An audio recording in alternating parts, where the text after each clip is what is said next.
Alright guys, today we're making this creepy burlap mask thing, kind of Silent Hill nurse type or Leatherface kind of mask. I'm borrowing my little brother's mask here, so I'm protecting it with a duct tape layer. You don't have to do that. Next thing, I got some burlap type of material. You can use any material really, it doesn't have to be burlap, but I'm cutting it into strips and then taking glue, and we're going to use the glue paper mache style.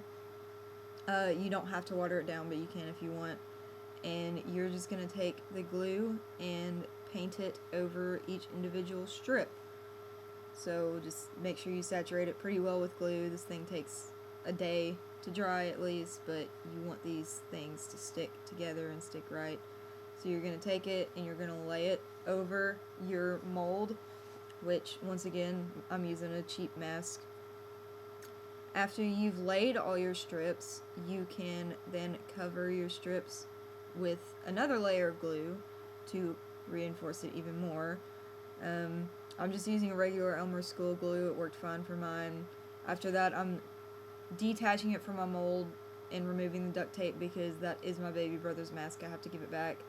If you're not giving it back, then like if it's your own mask you bought, then you can just leave it on the mask and wear it like so. I mean, you can skip these extra few steps here apart from painting it and cutting out eye holes.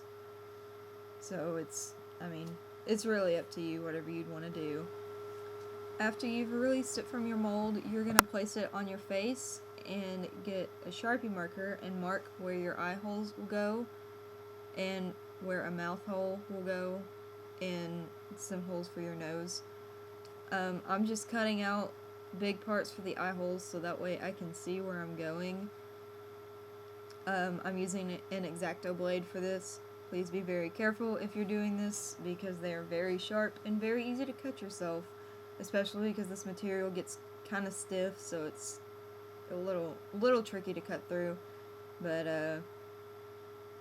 like I said, I'm using an X-Acto.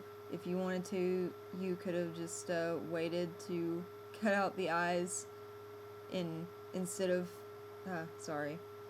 if you want to, you could have, rather than cutting the eyes out, just made eyes as you're laying your strips. You saw I did that earlier, but I did not like the eye placement, so I covered those up with strips and I'm just cutting them out. But if you plan out where your eye holes are going to go, then you can go ahead and just not place strips of fabric where your eye is going to go. If you do that though, like I said, just cut it out with an X-Acto. Okay, right here I'm just cutting a slit across the bottom for my mouth so that way I can breathe. And I'm also going to poke 2 small holes in the middle for my nose, just so that way once again I can breathe out of the mask a little better. But if you make them small enough, no one will be able to tell that there's a slit and holes there, so it will look as if you have no nose or no mouth.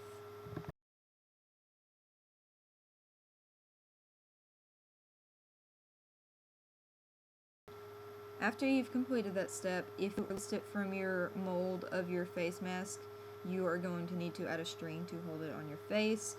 I'm just using a piece of elastic taken off of an old face mask, so you just need to poke 2 small holes on the sides and shove your string through and tie a knot on the other end on both sides so that way your string stays put. Now that you have your string attached and your eye, nose, and mouth holes cut out and it's dry, you are going to take some blush or paint, whatever you'd rather. I just have blush on hand and eyeshadow, so that's what I'm using. I'm using blacks, grays, blues, and browns, and greens mostly. And I'm just kind of brushing some on here a little bit, kind of making it look dingy. This is the finished product. I hope you liked this quick little video, and who knows, maybe you can use it for Halloween.